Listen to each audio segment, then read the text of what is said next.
the Boy Scouts of America received a charter from Congress um, in roughly 1916, a congressional charter that gave them the exclusive right to the name and emblems, Boy Scouts of America, the symbols, the fleur-de-lis, and all of that. And these were very powerful intellectual property items, which the Boy Scouts of America was very good at monetizing through equipment, merit badge, uniforms.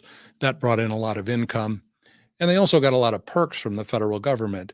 Throughout the federal code are code provisions that would give stuff to the organization, free access to military equipment, free access to national park lands.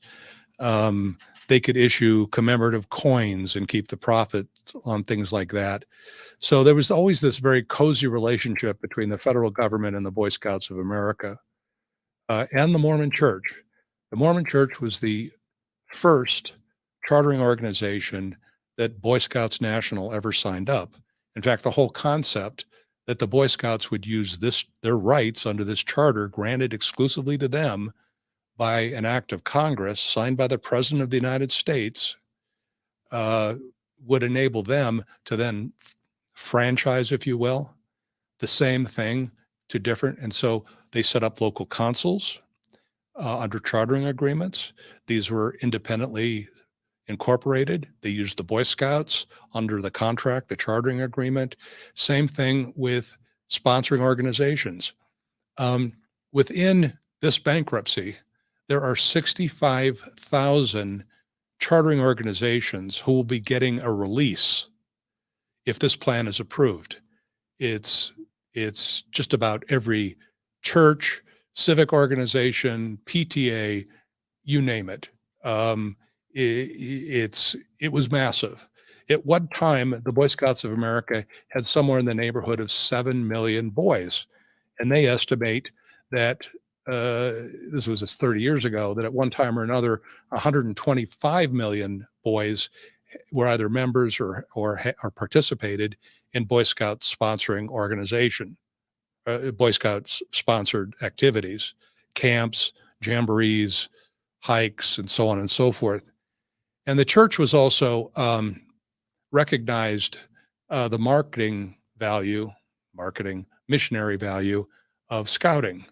If you can interest boys into joining the ward's scout troop, maybe they will convert, and maybe they'll bring their parents with them. That kind of thing. So I'd never thought of that before, but that makes perfect sense. So they definitely saw that as a proselytizing opportunity as well. We were talking about the symbols and the emblems.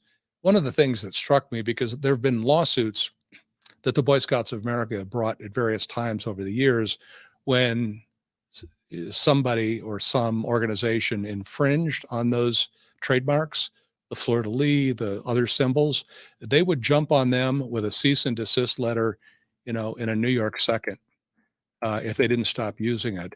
But the Mormon Church put the Angel Moroni on their BSA messages. Now, the Catholic Church didn't get to put the cross on it.